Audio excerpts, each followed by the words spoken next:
I'm curious, after collecting all this data from all these countries, I'm sure it's a huge amount of number of people, huge amount of data. Any interesting findings you have so far? Yeah, so we have a lot. What's more interesting for us is the aggregates of result of the metrics that we have computed during the night. So for instance, how long people sleep, it actually differs between different countries. We can see significant differences between Europe and East Asia, for instance, where you sleep less, probably not because you need less sleep, but you do sleep less. And then we can see differences like in some regions you sleep twice a day, and that's obviously something that will pop up as well. And a nice thing with having this type of data, now we're talking about a different type of data than the audio. So the audio is under one consent and one type of data. To be able to answer questions like this, we have something we call the sleep study. So about 20% of our users has signed up and consented to be part of our sleep study, where we ask a few more questions. We ask their age, and we ask their sex, and we ask a number of different other questions. And then we use that to do research. So we have done several research collaborations with Rebecca Robbins et al., for instance, which you may also know about, work at Harvard Medical. So together with her and her team, we did a paper that I think was really nice. So we looked back a couple of years. This was during the pandemic, to see if we could see how sleeping patterns had shifted before and after the pandemic. And since we have all of this data, we have about 3 billion nights of like analyzed data. Yeah. So the aggregates from those. So we could see like statistically significant changes from before and after the COVID pandemic hit. And the reason that we could see that was, or what led to it was really the restrictions put in place. We could see almost a step change in, and we looked at Seoul, and we looked at London, and we looked at Los Angeles, I think, and Stockholm. And we could see that in all of those places, but we could also see that in Stockholm, the pattern was slightly different. And the reason for that was something that we became famous for in the whole world. We didn't really have strong restrictions. So in the end, people started sleeping longer in Stockholm as well, but we didn't see this step function, but people kind of gradually worked more from home, I guess, and then we could see how it is. So working from home tend to lead to longer sleep duration. That is something that we can now have like a statistical fact around that. Right. That's because we already had the data. I mean, it would be very difficult to do that in hindsight otherwise, but we had this huge longitudinal data set where you could follow people over many years. So that's one thing that you can do, which is quite amazing, I think. Your data sounds like consistent with what my patients told me. A lot of people, just verbally feel like, oh, they slept longer, better, they rest better during the COVID period when they have to work from home. But once they start commuting, then a lot of people start feel like how they adjust their sleep schedule accordingly, right? What they can do, and it become a burden for some people, and they have to get up early and exhausting to spend like several hours on the road in the morning and night back and forth. Anything the data can help us clinically to help our treatment to sleep disorders. So I think that's interesting as well. Now you would need to have like an extra layer on top, but since we have, except for how long you sleep, we now also have the sleep architecture. So we are actually able to do very good accuracy, or at the same level as the best wearables now. We have a Cohen's kappa of about 0.6 for full sleep staging, so light, REM, and deep. We're not differentiating different types of light sleep, but light, REM, and deep. And that's something that we can do, and I can talk more about the technology behind that, but it's from the breathing. So we are from doing just movements, you become, I mean, you can do a little bit, but that's like on the same level as actiography. Sorry, very difficult word.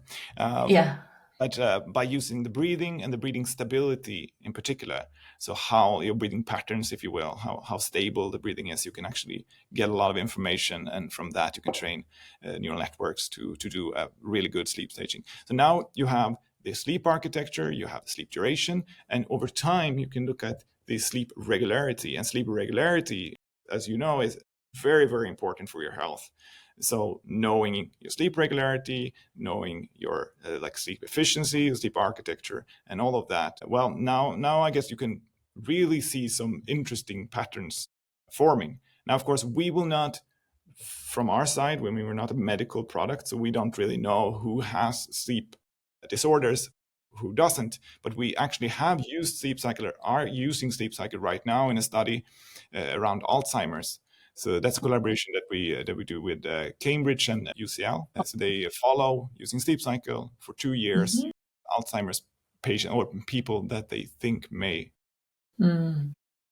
develop Alzheimer's, and then they can use our data to see if there are any sleep metrics or patterns that kind of predict Alzheimer's. Wow. Okay. So let me understand. So use the data, you can predict certain symptoms and or warning signs, or just look at the connections and the patterns. Yeah, I think this will be an observational study. I don't Okay. know all the details, so you should talk to the researchers really that are doing this study. But as I understand, it's an observational study where they follow these 200 patients over time, and then in hindsight, they will know whether or not they developed Alzheimer's, and then they can look at the sleep patterns Okay. and see if they can find markers there that predict Alzheimer's. And then I think they will look at other things than sleep as well in that study. So this is one part of it. Yeah. When you mentioned the breathing, I want to ask more about that, because it's sleep apnea or sleep breathing problem in general. It's a, big problem right now, especially I'm from China. So in Asian populations, it's a more dominant issue. I think it's related to our bone structure, our airway structure. So I know getting a sleep study through the hospital is difficult. In America, recent years, I heard there's some wearable device actually got FDA approved to kind of collect sleep data and can be used for clinical diagnosis. And for sleep cycle app, sounds like it's not for medical usage. How does it help us detect this breathing issue? It cannot tell the blood oxygen level, right? But it can just by the breathing pattern, it can analyze that or something else. So now I have to be super careful. We are running a study right now, so I can say Okay. that. So we're currently running a study in Australia where we are collecting data from about 700 patients, where we have both audio and PSG, and from that we want to do a study on the technology that we have to see if we are, with that result, able to attain an FDA clearance. So that's what we want to do. So we are going to follow. So what you're saying is, Samsung, they got an de novo on over-the-counter sleep apnea screening. Yeah. So we are trying to follow that. And obviously, if we are able to do it and we're able to kind of succeed, then we will be able to help people to understand more about their sleep apnea. Yeah. That's all I want.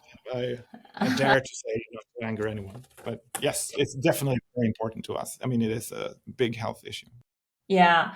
That's important to know. I think that's actually very promising and good to know. So many more companies are into this field, trying to help general public to have a easier, cheaper, quicker access to their sleep data to help them identify things, right?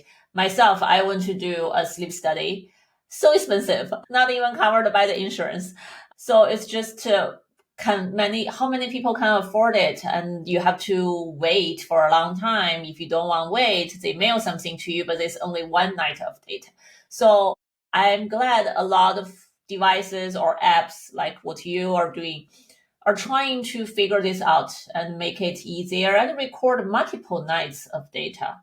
It possibly can give us a lot more information about our own sleep than just one single night sleeping in a sleep lab that is an environment new to you, right? I have a lot of clients, they are so worried they won't sleep well in a new place. And so they are hesitant to even consider to go into a sleep lab to do sleep study.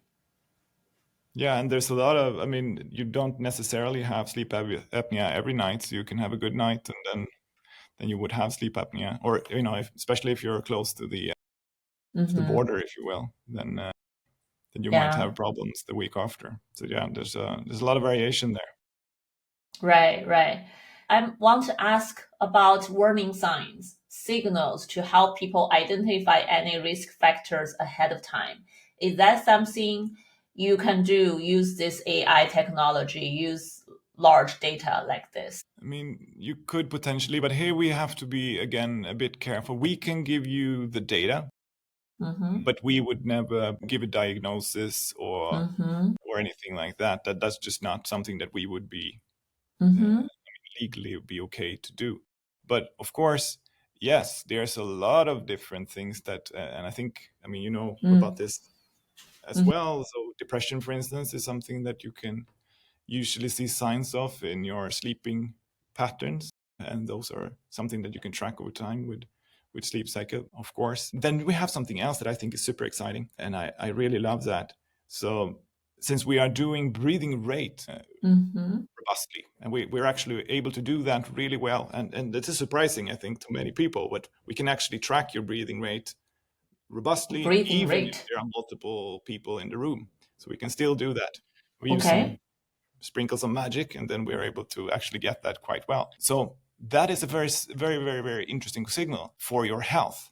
So again, we can go back to COVID. That's just one example. But Mm-hmm. if you sleep, and then you use a certain amount of oxygen, and so your breathing rate will need to be at a certain level. Now, what happens if you get a respiratory disease? Well, your lungs become less efficient, hence you have to increase your breathing rate, right? So you can see this really clearly. Before you even realize that you have COVID, you can see about 2 breaths per minute increase in your breathing rate. And that's very robust. So that's a super robust way of saying that you are getting sick. So we do that, and we are also doing coughing. So we detect coughs during the night. And again, you can start coughing during the night before you really realize that you are getting sick. And in the morning, you can see your cough graphs. So you can see if you are kind of coughing more and more.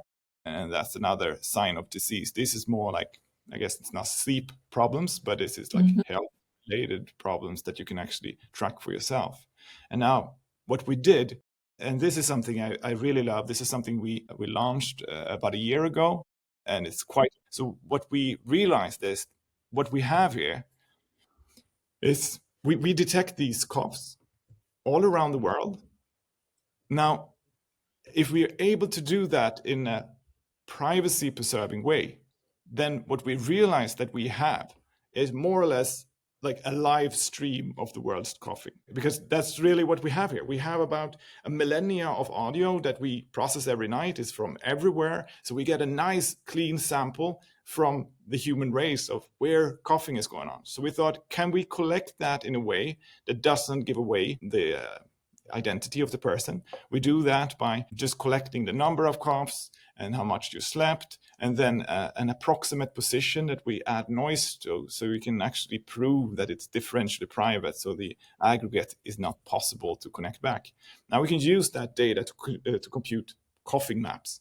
So we actually have a website right now. You can go into sleepcycle.com/cough radar, or you can look at it in the app. We can anywhere in the world where we have users, which is more or less everywhere in the Western world and most of Asia as well, and South Africa and Australia. You can look into a city and you can see down to block level where coughing is going on. And you can play it back and forth Oh. like a video. So it looks a bit like radar from rain, like a weather forecast, but for coughing. So you can look at those trends. You can see that, well, during Christmas, you have these huge spikes when people are meeting up, and you can see the seasonal patterns. And if you zoom in a bit, you can see how coughing, like influenza waves, come and go in different cities. And you can even see how it moves around. And we're doing some research now, again, with some researchers at Cambridge, where they look at that data and connect that to air pollution to see if we can see how our nightly coughs are connected to air pollution. It looks like there could be something there. And we did an ECMID paper a few months ago. We showed that you can use this data, these coughing trends in states in the United States, and compare that to the CDC data. And what we saw was, I think, quite amazing. We could really accurately predict the hospitalization rates from COVID and influenza in all states in the United States about 2 weeks in advance. So that means Wow. you have information, so you can allocate resources, and you can, also warn and go out with like public health warnings and restrictions much earlier.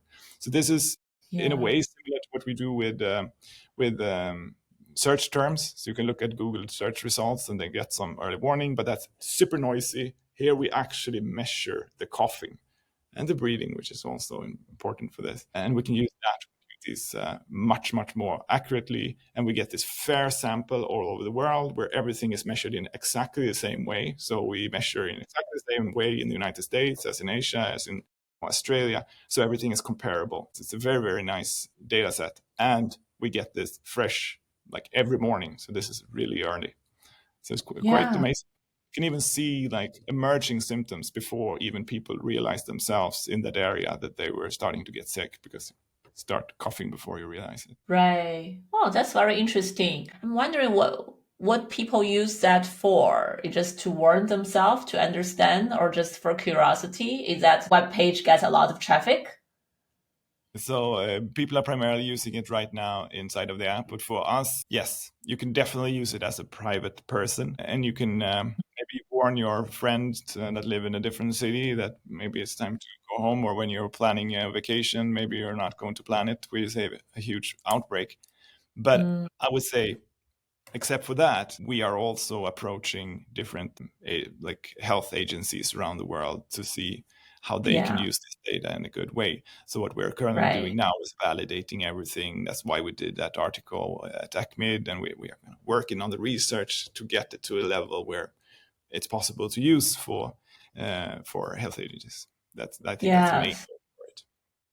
And also, it's interesting you mentioned the breathe rate. I never thought about that. Like the rate of breathing actually may be related to some lung problem, or can be a warning sign in a way for something happening in your body. I'm wondering, other than breathing rate, do you also measure the intensity? Like sometimes our breathing change from normally we breathe lightly, but if we get sick, we may start breathing heavily. I don't know. Is there anything like that you look into in that data, or there's nothing related in that way? That's a good question. It's more difficult since we don't really have this band. So with a band, you can get more information about how deep you're breathing, right? Yeah. From the audio, not as easy. Maybe possible, but we're not doing it right now. Right now, we have kind of concentrated on getting the breathing rate, and also, again, how stable your breathing is over time. So we look at a window to see how stable that is, because that's a very strong signal for the sleep staging.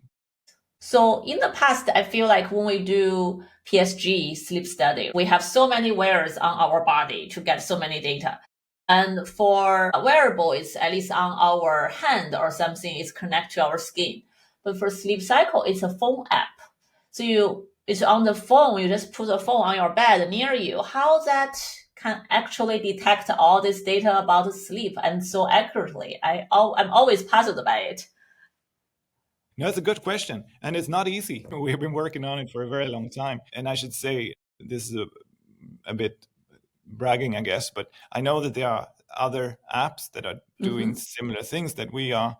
They use, I think, more or less off-the-shelf software to detect movements, and you can kind of do that. You can get some snores, but being able to do like robust sleep staging, that's very difficult. You need to invest a lot in the technology to be able to do that at a level where it's actually quite accurate. So I can start with that. It's not easy, but if you think about it, I mean, there's a reason that most animals in the world have ears. Audio is a very strong, like a rich signal. You can get a lot of information from audio. It's a difficult signal to work with just because there's so much information in it, but you can get a surprising amount of information from that signal. So it's a really good signal.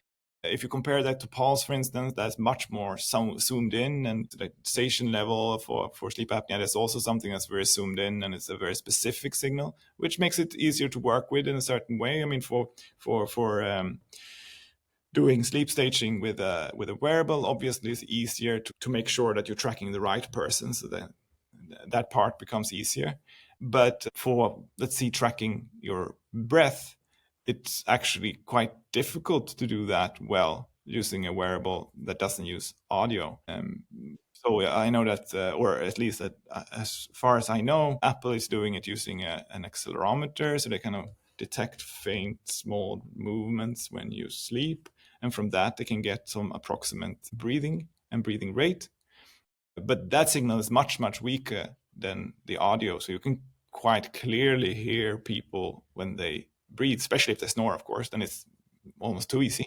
But even if they don't, it's actually quite easy to hear the breath. Distinguishing the inhale and exhale, that's a bit more difficult, but we're surprisingly good at doing that as well. I can almost not hear it myself, but there are certain cues that the AI is picking up from enough data. You're able to do that. And then on top of that, you need to add a lot of tracking to make it work with multiple people, so you can do some source separation. But that's part of our proprietary stuff that I don't want to go into too much detail. I don't want to give away the things. Sure. But still sounds very interesting. There's a lot can be done to even just a phone app beside you. You still can detect a lot of great signals and analyze it using AI model in a way to make it still accurate, to make it helpful data for us. Are you aware of any common misperceptions people may carry around what these phone trackers or phone apps doing? They're misconceptions because they're not updated. But if we looked at the field 7 years ago or 5 years ago, then they weren't really at the level they are right now. At least the level that we have been able to get to is a completely different level. If you look at old papers evaluating sleep apps 5 years ago, or the versions that were out just even 3 years ago, to be honest, then they're not going to be great. They're going to have a pretty low Cones kappa. They're not going to be very good at detecting the onset of sleep even, and for sleep staging they were more or less random. So I think it's not wrong. It's just you should update and try us now and see where we are actually at now, which is a completely different ballpark. So I think not being accurate is probably one thing, but we're not there anymore, or we're very accurate now, or at least sleep cycle is. I can't talk for the other ones. But that's one thing. The other one is obviously, how are you able to know if it's me or my partner?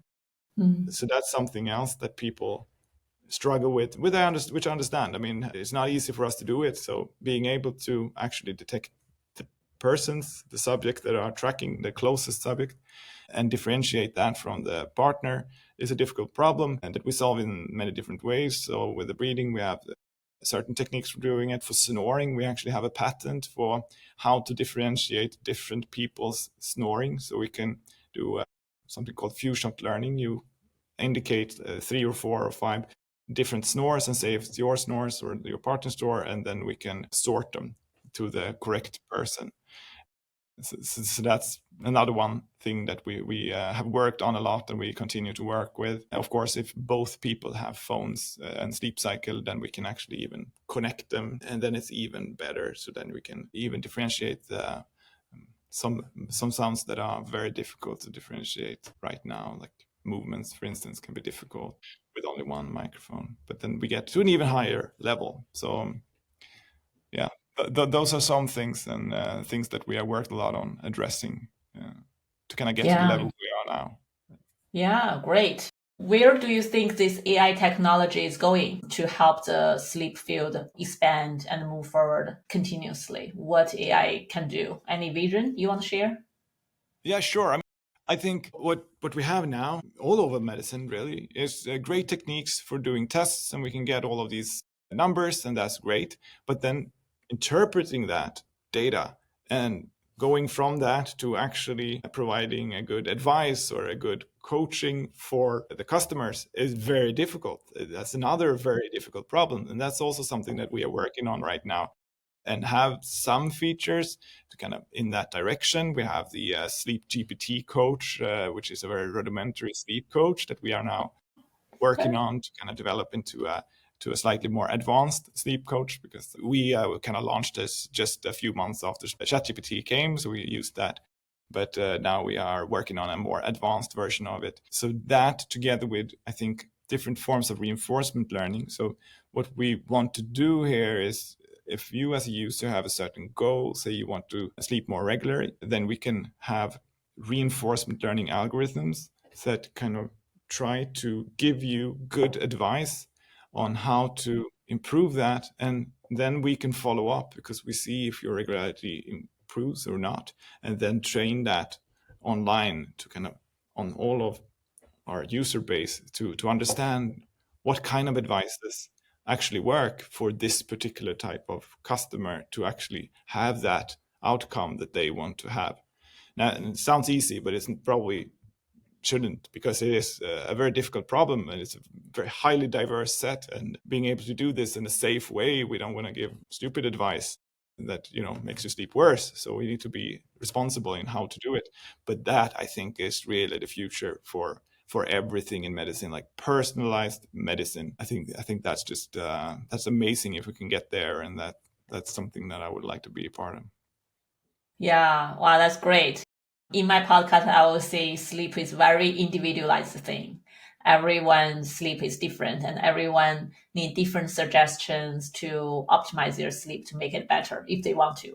I'm glad it feels like if someone can do that, AI possibly can really do it faster and help meet the need that sleep expert is just not enough right now worldwide. We do have a shortage of that. How many people we can help individually, one by one. AI possibly can make it happen someday. So sounds like we will not only have AI supported sleep testing, we will also move towards have AI supported sleep coach, AI informed sleep intervention in the future. And that can be really help each individual to get a personalized intervention plan based on their personalized sleep. Exactly. That's the holy grail. That's where we want to be. When they cannot make an appointment with some kind of sleep doctor, they possibly can turn to AI sleep coach and still get a decent suggestion based on their data. Yeah, that would be great. That would be very great. And I think that's on a personal, but also on a societal level, actually, with preventative healthcare. And it's also something that I see how we can be one part of that, how we can use the sleep data and the coughing data and the breathing data and everything to kind of do preventative healthcare. So when understanding before people start to get sick, understanding that it's something is happening on an individual level or on a macro level, and then being able to give advice at the right moment in time to prevent whatever is about to happen before it happens. I mean, that would be amazing. Again, I think that's a little bit further into the future because it's difficult, but it's something that is talked about a lot right now in the community, and something that would be amazing. Yeah, thank you very much. Thank you.